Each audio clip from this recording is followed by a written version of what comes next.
persoalan minerba ini memang tersangkut pautnya adalah kepada Undang-Undang Dasar 45. Ya. Itu sebetulnya biangkerok daripada permasalahan bangsa ini.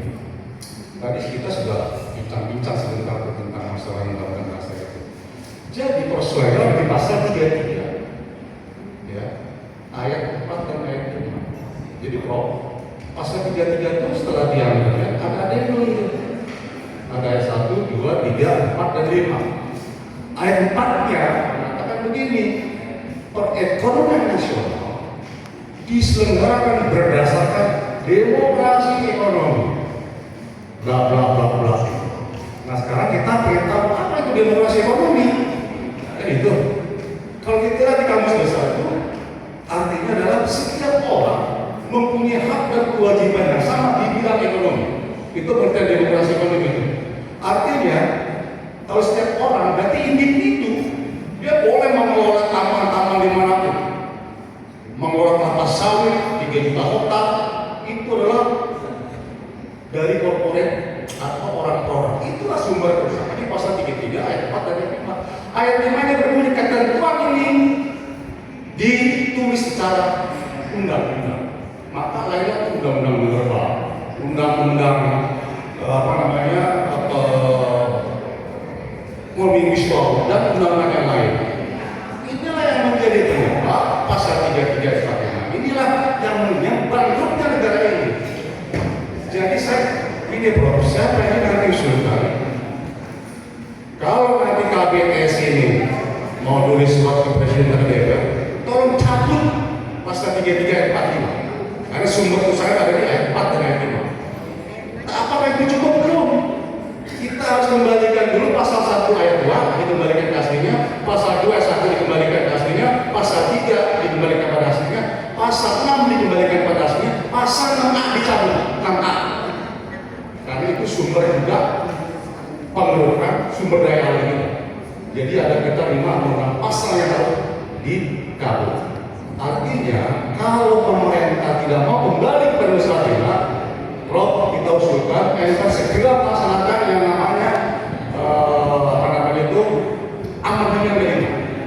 Yang saya usulkan tadi cabut itu pasal 33 ayat 4 dan 5. Ya, pasal 1 ayat 2 dikembalikan, pasal 2 ayat 1 dikembalikan, pasal 3 dikembalikan, pasal 6 dikembalikan, pasal 6A 1, 2, 3 itu dicabut.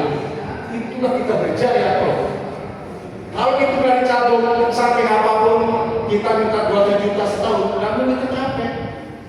Kalau dicabut itu terlaksana, Prof. Saya yakin. Ya. Nah kemudian bahwa undang-undang minerba ini sebetulnya tadi sudah kita bicarakan. Ada Marwan tadi mengatakan, oh itu serahkan pada BUMN. Oke, saya setuju. Tapi ketika saya bicara, nah kenapa kooperasi nggak kebagian? Padahal pasal 331 mengatakan perekonomian nasional disusun sebagai usaha bersama berdasarkan asas kekeluargaan.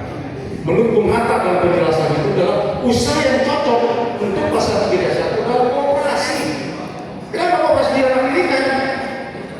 Kooperasi merah putih yang cuma enggak baik untuk mengisi waktu. Prof ini saya tadi sudah baca tulisan Prof ini kepada Mas tadi Saroni Batubara juga sudah baca. Artinya bahwa undang-undang minerba sebagainya itu kemudian 4 tahun 2000 berapa 9 dan direvisi. Prof, kan itu merugikan bangsa Indonesia kan undang-undang itu. Yuk mari kita uji materi lagi undang-undang itu ke Mahkamah Konstitusi, ya kan?